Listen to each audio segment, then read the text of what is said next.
天鳥，點解你搞今次嘅團啊？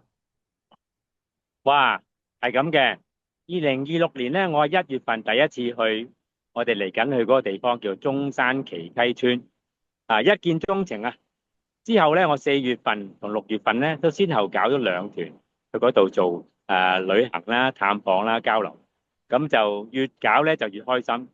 咁而且咧真係去過嘅朋友都好喜歡嗰度啊，所以我覺得好值得係介紹俾多啲香港嘅朋友，特別係教育工作者咧，喺暑假嘅時候去呢一處認識嗰度嘅學校同埋嗰條生態村啊。咁今次嘅團咧，其實有啲咩嘢特別咧？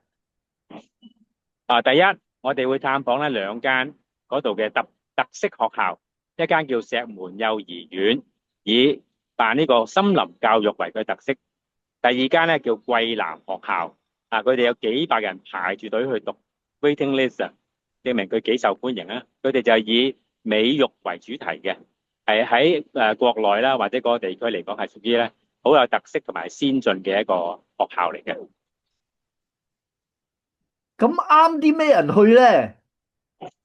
肯定咧就啱我哋香港嘅教育工作者啦，或者係都關心教育嘅朋友啦，同埋都對大灣區邊啲地方值宜居安老可以喺度定居嘅朋友都可以喺度睇下嘅喎，因為原來中山係好受香港人歡迎嘅一個嘅宜居嘅一個地方嚟㗎，咁我覺得呢兩類人都啱去呢度。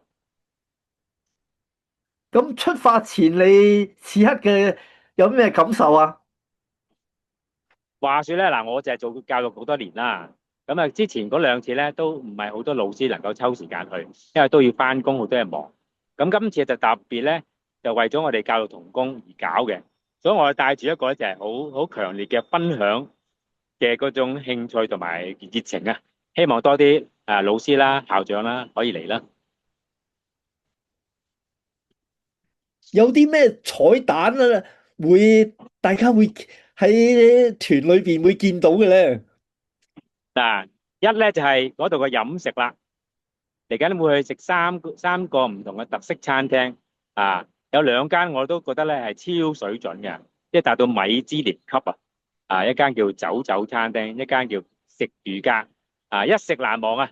咁中意食新鮮同埋有機嘅食品嘅朋友咧，就唔好錯過呢個彩蛋之一。第二個彩蛋就係人啦，咁我係領隊之一，你第二位就係洪世軍校長，係一個我好欣賞嘅退休校長。佢係有理想、有魄力，而且好熱愛大自然嘅。